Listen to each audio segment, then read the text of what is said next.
Hello friends, today in this video we are going to study about Wnt signalling.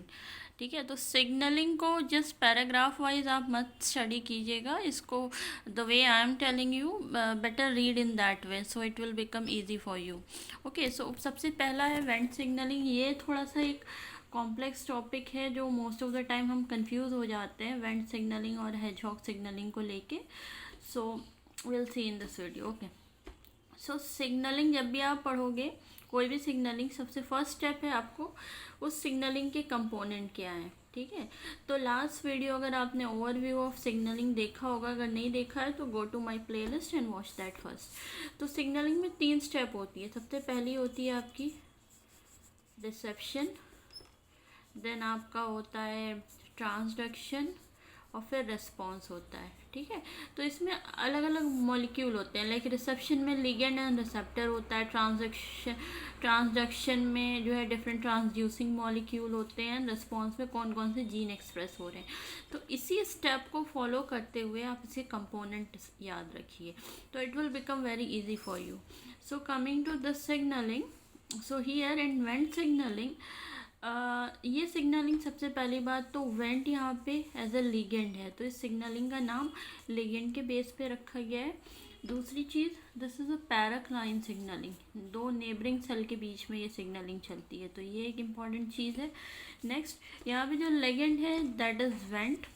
ठीक है, went एक proto oncogene है, ये growth factor की तरह काम करता है। It always give the signal to the cell to divide. Okay, तो इसीलिए जब भी इस सिग्नलिंग में अगर कोई म्यूटेशन हो जाए किसी भी इस सिग्नलिंग के कंपोनेंट में, तो जो है इट कॉजेज कैंसर। ठीक है, तो वेंट में अगर म्यूटेशन हो जाता है, we know that proto oncogene अगर म्यूटेट हो गए तो ऑन्कोजीन में कन्वर्ट हो जाते हैं।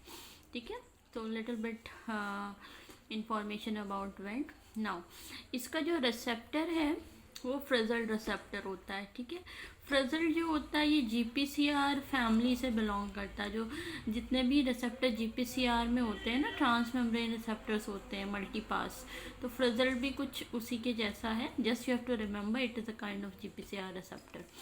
ठीक है, और इट्स ये सिग्नलिंग में, वेंट सिग्नलिंग में आपको को रिसेप्टर भी मिलता है। ठीक है, तो वो होता है LRP, LDL receptor related protein. ठीक है, अब यहाँ ये तो आपने पढ़ लिया फर्स्ट स्टेप रिसेप्शन, जो कि लिगेंड और रिसेप्टर कौन कौन से हैं you have studied. Now what all the transducing molecule, जब अंदर सिग्नल जाएगा तो कौन कौन से मॉलिक्यूल एक्टिवेट होंगे या फिर उनका डिस्ट्रक्शन होगा। तो ये सिग्नलिंग डिग्रेडेशन पाथवे से चलती है, मतलब इसमें जो ट्रांजैक्शन मैकेनिज्म होता है, या फॉस्फोराइलेशन या फिर सेकेंड मैसेंजर फॉर्मेशन नहीं होता है। यहाँ पे क्या होता है, जो एक मॉलिक्यूल होता है डिग्रेडेशन कॉम्प्लेक्स, जो कि हम देखेंगे क्या चीज़ है। तो सबसे पहले यहाँ डिग्रेडेशन कॉम्प्लेक्स होता है, फिर जो कि किसका डिग्रेडेशन करवाता है, बीटा कैटनिन का, और बीटा कैटनिन एक को एक्टिवेटर की तरह काम करता है। फिर एक और प्रोटीन होता है डिश हैवल्ड या डीएसएच प्रोटीन। तो ये 3 मॉलिक्यूल है जो ट्रांसड्यूसिन मॉलिक्यूल की तरह काम करते हैं, मतलब ट्रांसड्यूस करते हैं इंफॉर्मेशन को। ठीक है, तो आपने सारे कंपोनेंट पढ़ लिए। ठीक है, मतलब ट्रांसडक्शन भी पढ़ लिया। अब लास्ट स्टेप है रिस्पॉन्स जीन, कौन कौन से एक्टिवेशन होता है, मतलब कौन कौन से जीन एक्टिवेट होते हैं सिग्नलिंग की वजह से। तो जो सबसे मेन होता है वो होता है cell cycle progression gene express होंगे। मतलब अगर जो हम सिग्नलिंग अभी पढ़ेंगे वेंट सिग्नलिंग बीटा कैटनिन वाली, उसमें जितने भी सेल साइकिल के जो जीन होते हैं, जो भी साइक्लिन है, सीडी के जो होंगे ना, वो डिफरेंट टाइप वो एक्सप्रेस होंगे, जैसे CDK1 N6 and cyclin D, जो कि G1 से S फेज में प्रोग्रेशन करवाते हैं, इन जीन का एक्सप्रेशन होगा।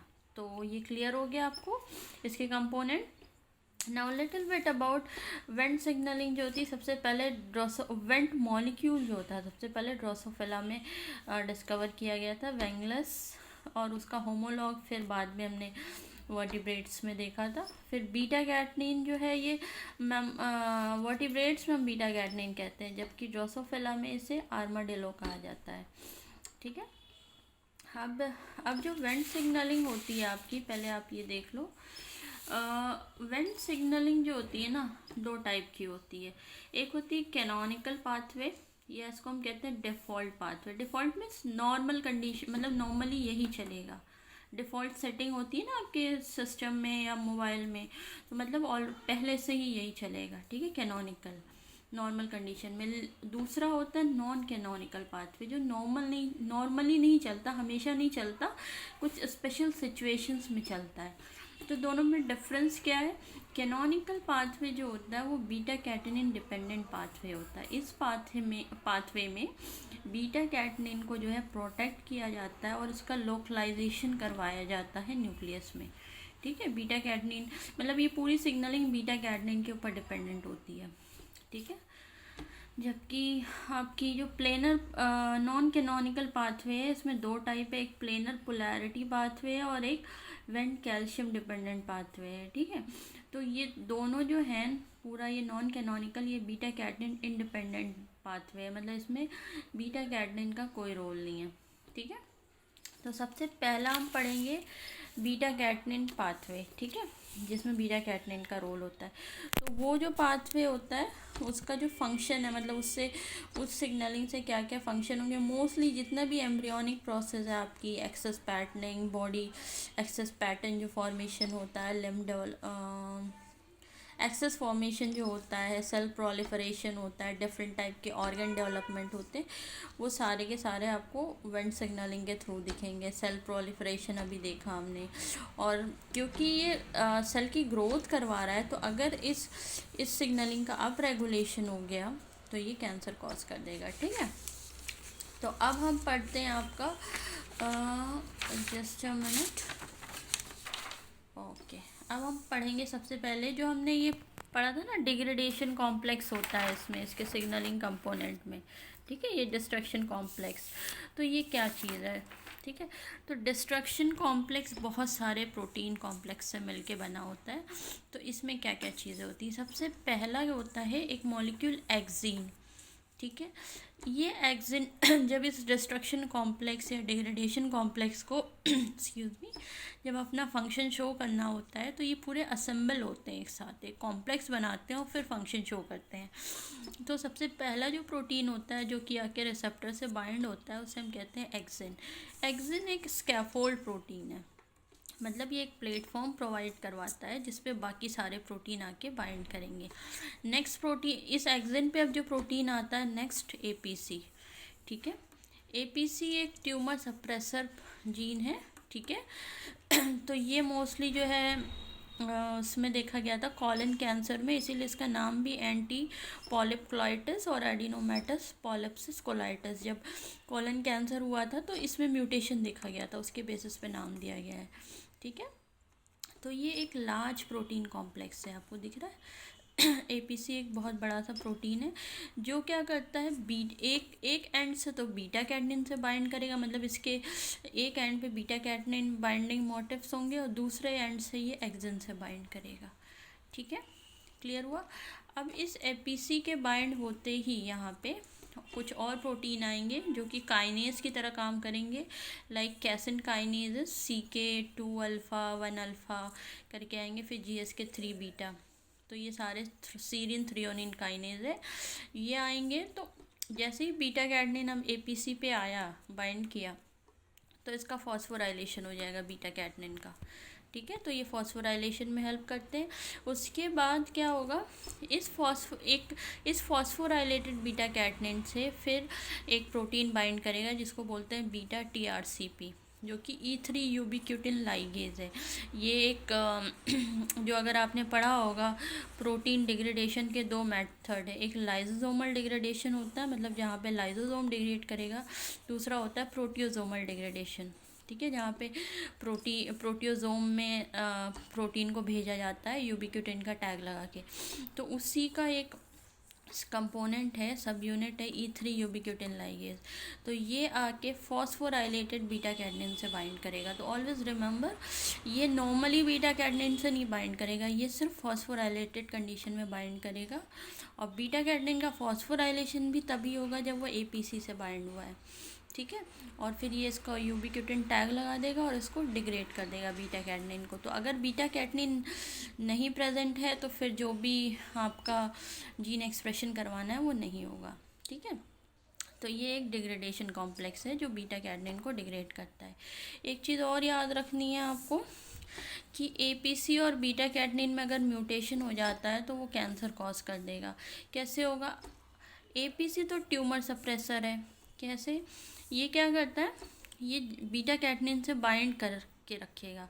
तो अगर इसके बीटा कैडनिन बाइंडिंग डोमेन में कोई म्यूटेशन हो जाता है, ठीक है, अगर ये इससे बाइंड नहीं कर पाता है बीटा कैडनिन, तो ऑब्वियस सी बात है ये सेल में जाएगा और जीन एक्सप्रेशन करवाता जाएगा, तो भी कैंसर होगा। और अगर बीटा कैडनिन का जो एपीसी बाइंडिंग डोमेन है, जिस डोमेन से ये यहाँ से बाइंड कर रहा है, उसमें म्यूटेशन हो जाता है या बीटा कैडनिन के फॉस्फोराइलेटिंग डोमेन में म्यूटेशन हो जाता है, तो फिर क्या होगा? तब भी बीटा कैडनिन डिग्रेड नहीं होगा और वो फिर जाके आपका जीन एक्सप्रेशन करवा देगा। ठीक है, तो ये 2 पॉइंट याद रखिएगा। तो ये क्लियर हो गया। तो अब हम चलते हैं हमारे सिग्नलिंग की तरफ। मेन प्रोसेस, गाइस प्रोसेस इतनी ज़रूरी नहीं है। अगर आपको सारे जितने भी प्रोटीन याद हैं और कौन किसको एक्टिवेट कर रहा है, बस इतना भी पता है ना, तो आप कर लोगे। ठीक है, तो इसीलिए पहले सारी चीज़ें बता दी गई हैं। ठीक है, तो अब इजी हो जाएगा आपके लिए। अब हम चलते हैं, ये बीटा कैडनिन डिपेंडेंट सिग्नलिंग है, वेंट सिग्नलिंग। तो अगर वेंट एब्सेंट है, ठीक है, वेंट मॉलिक्यूल क्योंकि ये लिगेंड है, एब्सेंट है, तो इस पे बाइंड नहीं होगा कुछ भी। ठीक है, ये रिसेप्टर इनएक्टिव रहेंगे। जब ये रिसेप्टर इनएक्टिव रहेंगे तो जो सेल के अंदर साइटोप्लाज्म में एक प्रोटीन होता है डिशहेवल्ड, ये भी एक्टिव नहीं रहेगा, ये इनएक्टिव रहेगा। अब डिशहेवल्ड का काम क्या था? बीटा ये डिग्रेडेशन कॉम्प्लेक्स को ब्रेक डाउन करना, मतलब इसको असेंबल नहीं होने देना। अब अगर ये इनएक्टिव है तो डिग्रेडेशन कॉम्प्लेक्स भी आपका एक्टिव रहेगा, मतलब ये ब्रेक डाउन नहीं होगा। ठीक है, ये एक्टिव रहेगा तो ये क्या करेगा? बीटा कैडनिन से बाइंड करेगा, उसका फॉस्फोराइलेशन करवाएगा, फिर उसका यूबिक्विटिनाइलेशन करवा देगा और फाइनली प्रोटियोजोम में इसको सेंड कर दिया जाएगा बीटा कैडनिन को, और प्रोटियोजोमल डिग्रेडेशन हो जाएगा। मतलब अब बीटा कैडनिन सेल में न्यूक्लियस में लोकलाइज नहीं हुआ। तो फिर यहाँ क्या होगा? ये जो न्यूक्लियस है ये सारे आपके वो हैं ट्रांसक्रिप्शन फैक्टर्स हैं, और यहाँ पे एक ग्रोशो करके एक को रिप्रेसर है। ठीक है, ये रिप्रेसर यहाँ प्रेजेंट रहेगा, ये हटेगा नहीं, तो जीन का एक्सप्रेशन नहीं होगा। ठीक है, अब अगर वही आपके वेंट प्रेजेंट है, ठीक है, ये लिगेंड प्रेजेंट है, अपने रिसेप्टर के साथ बाइंड करेगा। जैसे ही बाइंड करेगा डिशहेवल्ड एक्टिव हो जाएगा आपका। ठीक है, डिशहेवल्ड एक्टिव हुआ तो ये जो डिग्रेडेशन कॉम्प्लेक्सेस को ब्रेक कर देगा, मतलब ये जो कॉम्प्लेक्स था पूरा ये असेंबल नहीं हो पाएगा। तो असेंबल नहीं होगा तो व्हाट विल हैपन? बीटा कैडनिन का डिग्रेडेशन नहीं होगा, बीटा कैडनिन एक्टिव रहेगा। ये बीटा कैडनिन जो है अब न्यूक्लियस में जाएगा और कुछ और फैक्टर होंगे जैसे BRG1, ये सारे जाके यहाँ असेंबल होंगे। ठीक है, ये बीटा कैडनिन एज अ को एक्टिवेटर काम करेगा। ठीक है, और ये सब एक्टिवेटर की तरह काम करेंगे। फिर और भी बहुत और फिर क्या होगा? जैसे ही ये बाइंड करेगा ग्रोशो यहाँ से हट जाएगा, ये रिप्रेसर हट जाएगा, फिर सारे ट्रांसक्रिप्शन फैक्टर एक्टिवेटर बाइंड करके जीन एक्सप्रेस करवा देंगे। और मोस्टली कौन से जीन एक्सप्रेस होंगे? सेल साइकिल प्रोग्रेशन के जो जीन है वो एक्सप्रेस हो जाएंगे। तो ये आपका था प्लेनर कैनोनिकल पाथवे। ठीक है, जहाँ पे बीटा कैडनिन को लोकलाइज करवाया गया था। ठीक है, अब हम पढ़ेंगे नेक्स्ट है प्लेनर पोलैरिटी पाथवे। ठीक है, जहाँ पे बीटा कैडनिन का कोई रोल नहीं है। ठीक है, ये एक अलग पाथवे है। तो प्लेनर पोलैरिटी पाथवे में क्या होता है? वेंट बाइंड करेगा अपने रिसेप्टर के साथ। इसके भी रिसेप्टर फ्रिजल जैसे ही होते हैं but not exactly like frizzled, और ये पाथवे बहुत कॉम्प्लेक्स है। ठीक है, अगर आप गूगल सर्च करेंगे तो आपको बहुत कॉम्प्लेक्स पाथवे मिलेगा रिसर्च पेपर में, बट बहुत सिंप्लीफाइड मैनर में जो मेन मॉलिक्यूल्स हैं उनको यहाँ पे लिखा गया है बुक में। तो जैसे ये भी डिशहेवल्ड को एक्टिव करेगा। ठीक है, इस इन रिसेप्टर लिगेंड के इंटरेक्शन से डिशहेवल्ड एक्टिव होगा। जैसे ही एक्टिव होगा ये 2 पाथवे चलाएगा। पहला, अगर ये डैम एक मॉलिक्यूल है उसको एक्टिवेट करता है, डैम रो को एक्टिवेट करेगा। रो क्या करेगा? रॉक काइनेज उसको एक्टिवेट कर देगा, और रॉक काइनेज फाइनली क्या करेंगे? जितने भी साइटोस्केलेटल चेंजेस है, मतलब आपने अगर देखा होगा माइक्रोट्यूब्यूल वगैरह पढ़ा होगा, उसमें उसकी पॉलीमराइजेशन डीपॉलीमराइजेशन होता रहता है। ठीक है, मतलब वो बनता और टूटता रहता है। ठीक है। तो उस वो जितने भी चेंजेस होंगे साइटोस्केलेटल चेंजेस वो ये करवाएगा। तो एक तो ये पाथवे है। एक पाथवे ये होगा कि डिशेवल्ड रैक, ये रो GTPase है उसको एक्टिवेट करवाएगा। रैक 1 जो है JNK पाथवे को एक्टिवेट करवा देगा, ये एक अलग पाथवे है अपने आप में, ठीक है। और फिर वो जाके साइटोस्केलेटल चेंजेस करवाएंगे, ठीक है। तो आप, और दूसरा जो पाथवे आपका, ठीक है, third planar polarity pathway, non canonical pathway में वेंट एंड कैल्शियम पाथवे। यहाँ पे क्या होगा, वेंट और रिसेप्टर के इंटरेक्शन से डिशेवल्ड एक्टिव नहीं होगा बल्कि PLC, ठीक है, PLC आपने पढ़ा होगा, वो एक्टिवेट हो जाएगा, PLC बीटा, ठीक है। और ये PIP2, ठीक है, मेम्ब्रेन लिपिड को ब्रेक कर देगा डैग IP3 में। IP3 अपने चैनल से बाइंड करेगा कैल्शियम चैनल से, और कैल्शियम चैनल का रिलीज होगा। अब ये कैल्शियम अपना फर्दर रिस्पॉन्स शो करेगा, या तो वो PKC को एक्टिवेट कर देगा, प्रोटीन काइनेस C को, और ये अपना जो भी रिस्पॉन्स जनरेट करना है वो करेगा, या फिर ये कैल्शियम कैलमोड्यूलिन कॉम्प्लेक्स है, I think so, I am not sure, but let me check out, ठीक है। आप इसको देख लीजिएगा और कमेंट बॉक्स में ज़रूर लिखिएगा, ठीक है। तो इसको एक्टिवेट कर देगा, ठीक है। तो मेन इस पाथवे में बस ये याद रखना, जो CSIR ने क्वेश्चन पूछा था वो 3 डिफरेंट पाथवे से पूछा था। तो अगर ये बोला जाता है, पूरा एक स्टोरी लिखी हुई है और लास्ट में लिखा है कि इनमें से कौन सा पाथवे है जो साइटोस्केलेटल चेंजेस करवाएगा, तो फिर ये आएगा प्लेनर पोलैरिटी पाथवे। अगर ये पूछा कि कैल्शियम मीडिएटेड रिस्पॉन्स किससे जनरेट होगा, तो ये वाला है। अगर ये बोला गया कि सेल प्रोलिफरेशन किससे होगा या फिर एम्ब्रियोनिक डेवलपमेंट किससे होगा, तो वो आपका फिर बीटा कैटनिन वाला पाथवे आ जाएगा, ठीक है। सो आई होप कि ये क्लियर हो गया होगा आपको। कोई भी डाउट हो कमेंट बॉक्स में लिखिएगा ज़रूर। Thank you so much.